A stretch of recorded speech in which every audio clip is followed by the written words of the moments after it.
Welcome to Vices and Virtues, a series of animal stories for adults. I'm your storyteller, Matt Eddy.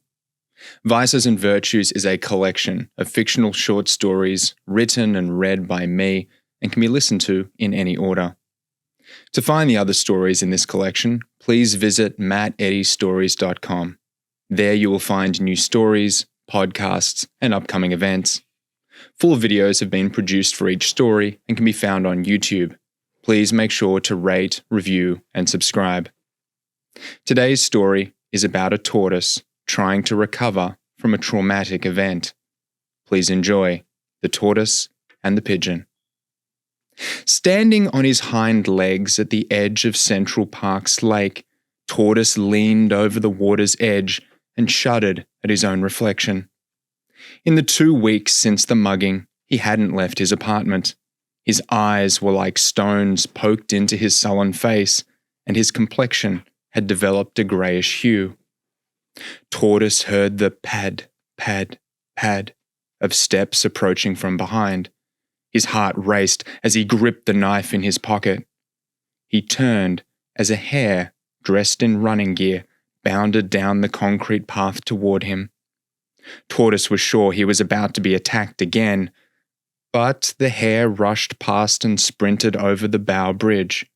Beneath its white archway, rowboats emerged, filled with smiling morning tourists. No one was coming after him. No one seemed to notice him at all. When would he be relieved of his burden of fearing everything? His sense of self had been shattered since that late night in Midtown. The mugger was a large cat that wore a ski mask to conceal his identity. He'd shoved Tortoise to the sidewalk and pressed the tip of a gun into his soft belly. "You wanna live? Don't move," the cat snarled, snatching Tortoise's wallet and phone while he cowered in his shell. When Tortoise got home, he winced as he cleaned his bloody scrapes from being forced to the ground. Those had since healed, but the nightmares that left him drenched in sweat remained.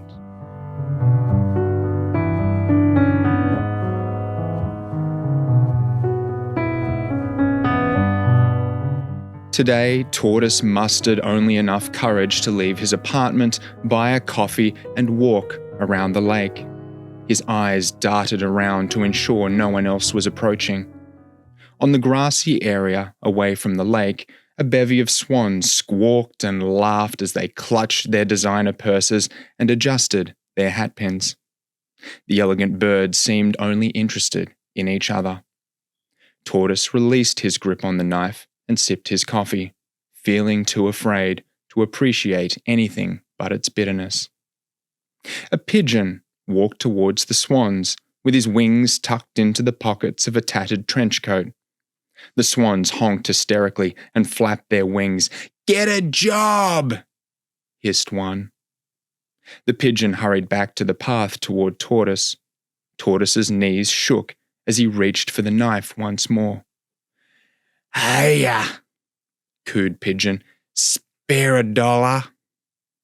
I don't have any change." "Figures," said Pigeon. "Slim pickings this morning." Look, I don't want any trouble, please." "Me neither, brother," replied Pigeon. "Life's hard enough without looking for trouble. I had a cousin who was terribly unhappy. Lives in Florida now, among the fancy flamingos and pelicans of the South." "That's nice, but I need to get going," said Tortoise, hurrying across the path and onto the grass. Pigeon followed Tortoise. "My cousin had an apartment in the city. He moved to Miami. Called me the other day to tell me that he was happy as a clam.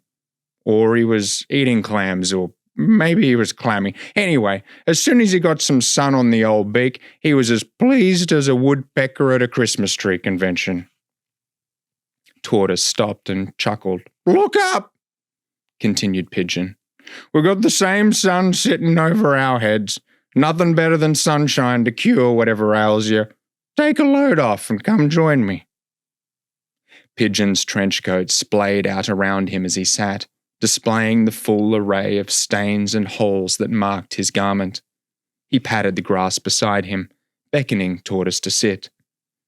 Tortoise started toward the path. Maybe another You got somewhere to be?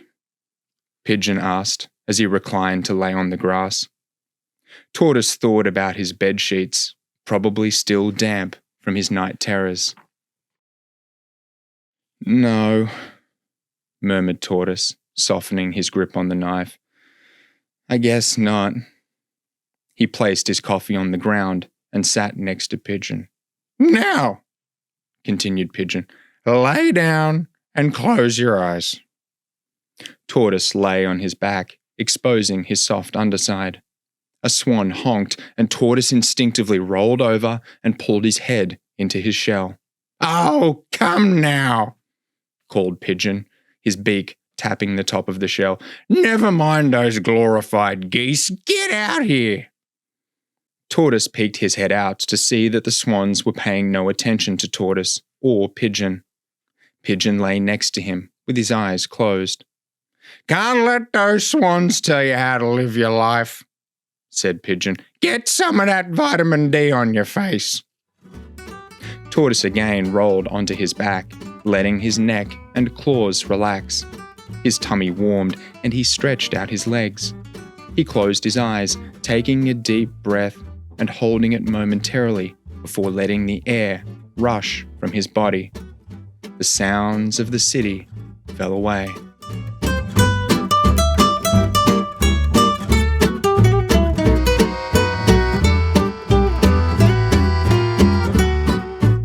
Tortoise woke to a cool breeze across his face. As his eyes adjusted to the brightness, he sat up. His wallet, phone, and keys were still on him. His knife was in his pocket. Tortoise breathed a sigh of relief. You want some? Asked Pigeon, holding out a half-eaten muesli bar. Sorry, said Tortoise, standing and brushing away clinging leaves and grass clippings. I must have dozed off. Tortoise wondered whether Pigeon had remained next to him the whole time he'd been asleep, watching over him and keeping him safe. Oh, you really punched out some Z's there, pal, said Pigeon, as he took another bite of his snack. I should probably head home, Tortoise replied. Do you live in the city? Said Pigeon. What? Said Tortoise. Well, if you are, the Met's free to New York residents. Makes me feel better, even on my worst days. Tortoise held his claw to his forehead to shield the midday sun. The tip of the Met's beige building sat above the tree line in the distance. Undoubtedly, there would be a crowd of larger and stronger animals. Tortoise felt safer in the company of Pigeon. Do you want to come with me? Asked Tortoise. I was there yesterday, said Pigeon, and they don't like fellas like me going there every day. Tortoise stared at his feet, hesitating to go alone. Go on, get, said Pigeon, flapping his wings. None of this slow and steady business. You don't need me as a tour guide. Tortoise picked up his coffee and ambled across the grass to the path. His body was still warm from the sun, and the rhythm of his heart had slowed. He smiled to see bright red cardinal flowers blossoming from the water's edge. Maybe the works at the Met would touch him as well. There was nothing beautiful waiting for him in his apartment.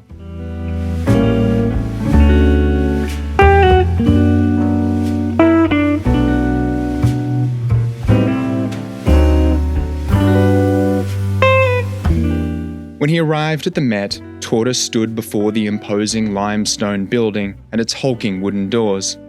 Beyond the doors was a security checkpoint with metal detectors and an X-ray machine for personal items. Security guards scrutinized each entrant. Tortoise placed his claw back on the knife. He'd have to relinquish the weapon if he wanted to enter. Tortoise shuffled back and forth on the granite steps as he considered whether to go home or toss the knife away. As he watched the cheerful animals coming and going from the entranceway, it felt foolish to deny himself whatever joy lay inside. The grandeur of the Met beckoned him in. Each gallery room would likely be staffed with additional security. He stashed the knife in a nearby bush, knowing the Met was one of the safest places in the city. Tortoise caught the elevator to the second floor. He sauntered through the gallery until he came across framed canvases of heroic lions with powerful legs, sharp teeth, and ferocity in their eyes. He bustled through the room, feeling the glare of every apex predator bearing down on him. In the adjoining gallery, portraits of ghostly-looking animals watched him from the walls. Their pale, sinewy faces were a haunting reminder of death and the afterlife. Feeling hopeless, Tortoise noticed a painting with a dark blue geometric pattern. He went over for a closer inspection. The painting was of a tortoise sitting at a drab wooden table with a stale loaf of bread held by one gnarly claw. The other claw reached for an old ceramic jug. The tortoise's neck was painted crooked, with profound lines of age etched into it. He wore a dark blue neckerchief tied around the top of his shell, and a sagging stevedore's cap rested on his head. The figure's eyes reminded Tortoise's of his own. The artwork evoked the anguish Tortoise had experienced since the robbery. He'd sat alone in his apartment for so many days, barely noticing his surroundings or tasting his food. How had the painter so perfectly captured the demons that tormented him? He continued to stare at the painting and spotted the exhibit label next to it. Amongst other details, the label stated that the tortoise was blind. The tortoise in the artwork seemed so much more vulnerable for not having its eyesight. Tortoise thought of how afraid he'd been since the night of the mugging. Knowing he wasn't the only one to experience fear and cruelty comforted him. It didn't matter at what distance Tortoise stood from the painting, the portrait had a depth he felt in his bones. Tortoise sat on a bench and studied the image. He took deep breaths and felt his muscles relax. He placed his hands in his pockets and realized he didn't instinctively reach for the knife. He no longer needed it.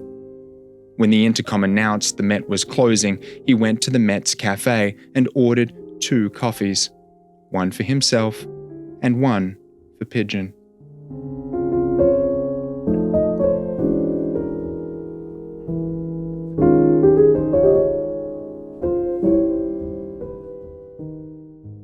Tortoise meandered back toward the lake, which now looked like an impressionist painting.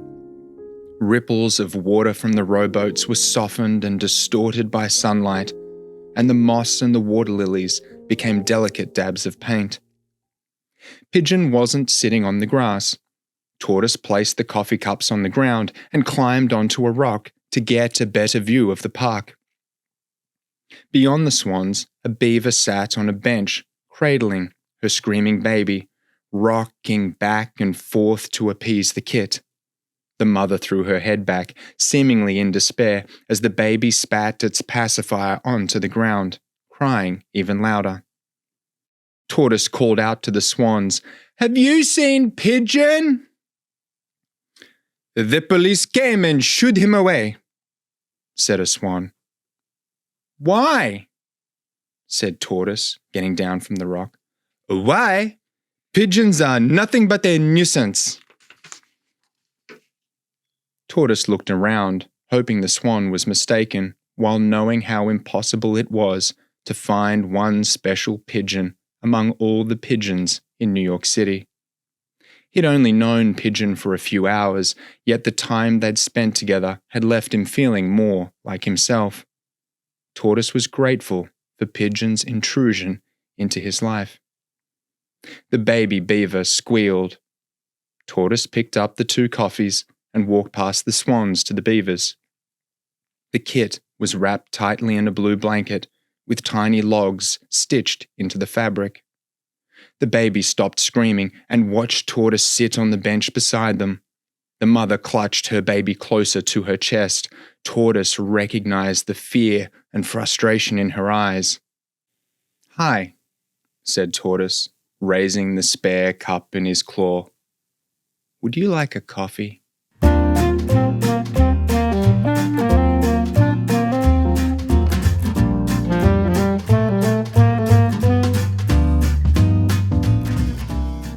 The Tortoise and the Pigeon was edited by Sylvia Schwartz and Todd Green. You can find the Vices and Virtues collection on Apple Podcasts, Spotify, and YouTube. If you enjoyed this story, please make sure to rate, review, and subscribe. To join the mailing list and receive updates on Matt Eddy stories, please go to our website, matteddystories.com. You can also follow me on Instagram @MattEddyStories. This story was dedicated to Teresa and brought to you by Hudson Valley Podcasting.